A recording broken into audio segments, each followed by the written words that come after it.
Hello, আসসালামু আলাইকুম। আশা করি সবাই ভালো আছেন। আল্লাহর রহমতে আমিও ভালো আছি।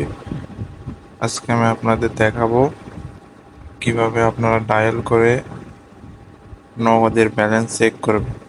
আপনারা বাটন মোবাইল থেকে ওইভাবেও চেক করতে পারবেন। এজন্য প্রথমে আপনারা ডায়াল প্যাড ওপেন করে নেবেন।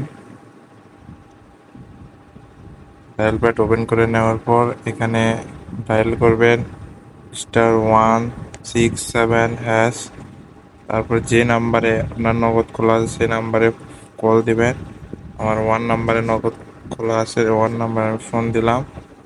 তবে একটু ওয়েট করবেন। ওয়েট করার পর এখানে 8টা পপ আপ শো হবে। এখান থেকে আপনারা হলো যে মাই নগদ 7 নাম্বার, আর সেখানে ক্লিক করবেন। 7 নাম্বার এখানে টাইপ করে দিবেন, দিয়ে এখানে সেন্ডে ক্লিক করে দিবেন। এখান থেকে আপনারা 1 নাম্বার এখানে ক্লিক করে দেবেন। 1 নাম্বার এখানে ক্লিক করে দিবেন। এই যে 1 নাম্বার, এখানে 1 লিখে দিবেন। 1 লিখে দেওয়ার পর সেন্ডে ক্লিক করে দিবেন। এই সেন্ড এখানে ক্লিক করে দেবেন।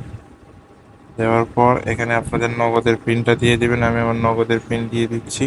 নগদের পিনটা হয় 4টা আর বিকাশের পিনটা হয় 5টা। আপনার নগদের পিন 4টা দিয়ে দিবেন। আমারটা দিয়ে দিচ্ছি। নগদের পিন দেওয়া শেষ। এরপর আপনি সেন্ডে ক্লিক করবেন। এখানে কিন্তু আমার ব্যালেন্স দেখাচ্ছে 2 টাকা, 2 টাকা 41 পয়সা। এভাবে আপনারা নগদের ব্যালেন্স চেক করতে পারবেন ডায়াল করে। ভিডিওটা যদি ভালো লাগে অবশ্যই লাইক, কমেন্ট, সাবস্ক্রাইব করবেন। আল্লাহ হাফেজ।